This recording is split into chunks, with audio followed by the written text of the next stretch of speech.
Dampers determine the volume and direction of flow through supply ducting.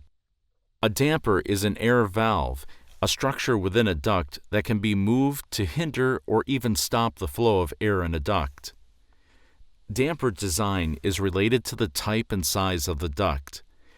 Typical designs include butterfly dampers, a single plate that rotates around a central shaft to align the plate either parallel to the flow, open, or perpendicular to the flow, closed.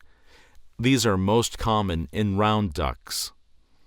Shuttered dampers, a set of parallel louvers mechanically connected that can be simultaneously operated by a single shaft to be parallel to the flow, open, or perpendicular to the flow, closed. These are most common in rectangular ducts.